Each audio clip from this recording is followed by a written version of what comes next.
नमस्कार विद्यार्थी मित्रांनो. एक्झाम मास्टर मराठीच्या या एका खास आणि अतिशय महत्त्वाच्या विश्लेषण सत्रात तुमचं खूप खूप स्वागत आहे. आज आपण महा-TET-मधील असा एक विषय उलगडून बघणार आहोत जो परीक्षेचा खऱ्या अर्थाने गेम चेंजर ठरू शकतो. तो म्हणजे शिक्षणशास्त्र किंवा पेडागॉजी. बघा, TET परीक्षा क्रॅक करायची असेल तर या कन्सेप्ट्स क्लिअर असणं अगदी मस्ट आहे. तर आजच्या या सेशनची रूपरेषा अगदी थोडक्यात पाहूया. आपण 5 प्रमुख मुद्द्यांवर भर देणार आहोत. शिक्षणशास्त्र आणि बालकेंद्रित शिक्षण, रचनावाद, ज्यामध्ये पियाजे आणि वेगॉत्स्की येतील, प्रभावी अध्यापन पद्धती आणि शेवटी मूल्यमापन आणि CCE. हे 5ही टप्पे आपण इतक्या सोप्या पद्धतीने समजून घेऊ की परीक्षेत तुम्हाला याचा प्रचंड फायदा होईल. चला तर मग अजिबात वेळ न घालवता आपण आपल्या पहिल्या आणि सर्वात पायाभूत विषयाकडे वळूया, पेडागोजी आणि बालकेंद्रित शिक्षण. आता पेडागोजी म्हणजे नेमकं काय? तर अगदी सोप्या भाषेत सांगायचं तर हे शिकवण्याचं शास्त्र आहे. म्हणजे फक्त पुस्तकातली माहिती मुलांच्या डोक्यात भरणं नव्हे, तर ती माहिती त्यांच्यापर्यंत इतक्या प्रभावीपणे पोहोचवणं की त्यांना ती खऱ्या अर्थाने समजेल. एक उत्तम शिक्षक हा फक्त फॅक्ट्स देत नाही, तर तो शिकण्याची संपूर्ण प्रक्रिया सोपी करतो. आणि इथूनच जन्म होतो बालकेंद्रित शिक्षणाचा. आता इथे शिक्षणाचा हिरो शिक्षक नसून तो स्वतः विद्यार्थी आहे. इथे विद्यार्थी पूर्णपणे ॲक्टिव्ह असतो आणि शिक्षक फक्त एका मार्गदर्शकाचा, एका फॅसिलिटेटरच्या भूमिकेत असतात. मुलं स्वतः प्रयोग करून अनुभवातून शिकतात. म्हणजे कसं, मुलांना सगळी उत्तरं आयती देण्यापेक्षा त्यांना ती स्वतः शोधायला लावणं जास्त प्रभावी ठरतं, हो ना?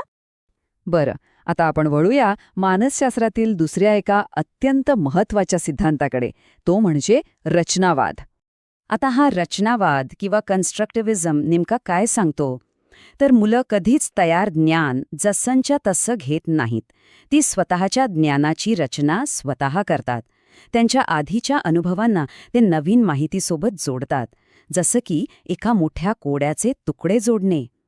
मुलांना नुसतं उत्तर देण्याऐवजी त्यांना विचार करायला लावणं हेच या रचनावादाचं मुख्य सूत्र आहे. आणि जेव्हा आपण रचनावादाबद्दल बोलतो तेव्हा जीन पियाजे यांचं नाव सर्वात आधी येतं. आता इथे सगळ्यांसाठी एक खूप महत्त्वाची प्रोटिप. पियाजे यांनी सांगितलेल्या या 4ही अवस्था तुम्हाला अगदी क्रमाने पाठ करायच्या आहेत. पहिली, संवेदनगतिक अवस्था. दुसरी, पूर्वसंक्रियात्मक.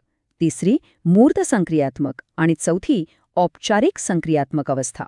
महा-TETच्या पेपरमध्ये या क्रमिक टप्प्यांवर हमखास प्रश्न असतोच, त्यामुळे हा क्रम नक्की लक्षात ठेवा. आता पियाजे यांच्यासोबतच आणखी एक महत्त्वाचं नाव म्हणजे लेफ वेगॉत्स्की. वेगॉत्स्कींचं म्हणणं होतं की मुलं ही सामाजिक संवादातून जास्त चांगली शिकतात, म्हणजे एकमेकांशी बोलून, चर्चा करून. आणि इथे 2 हाय यील्ड संकल्पना येतात बरं का, ZPD आणि स्कॅफोल्डिंग. परीक्षेत हे शब्द दिसले की समजून जा, हा वेगॉत्स्कीचा सिद्धांत आहे. हे शब्द तुमच्या फायनल रिव्हिजनमध्ये नक्की ॲड करा. ओके, तर हे झाले सिद्धांत. आता प्रत्यक्ष वर्गात गेल्यावर हे सगळं कसं वापरायचं त्यासाठी आपण पाहूया काही प्रभावी अध्यापन पद्धती. वर्गात शिकवण्याच्या अनेक पद्धती आहेत, जसे की लेक्चर मेथड, चर्चा पद्धती, प्रकल्प किंवा प्रोजेक्ट पद्धती, समस्या निराकरण आणि खेळ पद्धती. आता इथे आणखी एक प्रो टिप घ्या. TETच्या परीक्षेत प्रकल्प पद्धतीवर सर्वात जास्त भर दिला जातो. कोणत्या वयोगटासाठी कोणती पद्धत बेस्ट आहे हे जर तुम्हाला समजलं तर तुम्ही नुसते परीक्षाच पास होणार नाही, तर एक अप्रतिम शिक्षकही बनाल. आणि आता आपण पोचलो आहोत आपल्या शेवटच्या आणि सगळ्यात महत्त्वाच्या टप्प्यावर, तो म्हणजे मूल्यमापन. आपण शिकवलं तर खूप छान, पण मुलं खरंच शिकलीत का हे कसं तपासणार? इथे 2 मुख्य गोष्टींमधला फरक समजून घेणं अत्यंत आवश्यक आहे, फॉर्मेटिव्ह आणि समेटिव्ह असेसमेंट. फॉर्मेटिव्ह म्हणजेच आकारिक मूल्यमापन, जे विद्यार्थी प्रत्यक्ष शिकत असताना अगदी चालू वर्गात केलं जातं. आणि समेटिव्ह म्हणजे संकलित मूल्यमापन, जे अगदी वर्षाच्या किंवा सत्राच्या शेवटी केलं जातं. हा फरक परीक्षेत अनेकदा कन्फ्यूज करतो, त्यामुळे हा व्यवस्थित लक्षात घ्या. यातूनच पुढे येते CCE ची संकल्पना, म्हणजेच सतत सर्वंकष मूल्यमापन. यातील सतत म्हणजे नियमितपणे विद्यार्थ्यांची प्रगती तपासणे, ज्यासाठी तोंडी प्रश्न, गृहपाठ, ॲक्टिव्हिटीजचा वापर होतो. आणि सर्वंकष म्हणजे काय? तर फक्त पुस्तकी ज्ञान नाही, तर विद्यार्थ्याचा शारीरिक, भावनिक आणि बौद्धिक असा सर्वांगीण विकास होतोय का हे पाहणे. हे खऱ्या अर्थाने शिक्षणाचं अंतिम ध्येय आहे. चला तर मग या संपूर्ण विश्लेषण सत्राच्या अगदी शेवटच्या टप्प्यात आपण आता आलो आहोत. आपण जे काही पाहिलंय त्याचं एक क्विक सारांश घेऊया. आज आपण पेडागॉजी आणि बालकेंद्रित शिक्षणापासून सुरुवात केली. त्यानंतर रचनावाद, पियाजेच्या त्या 4 महत्वाच्या अवस्था, वेगोत्स्कीचे झेडपीडी आणि स्कॅफोल्डिंगचे सिद्धांत पाहिले, तसेच महत्वाच्या अध्यापन पद्धती आणि शेवटी CCE म्हणजेच मूल्यमापन यावर सविस्तर चर्चा केली. हे 8ही कन्सेप्ट्स तुमच्या बोटांवर असतील तर शिक्षणशास्त्र या विषयात तुम्हाला उत्तम मार्क मिळवण्यापासून कोणीही रोखू शकत नाही.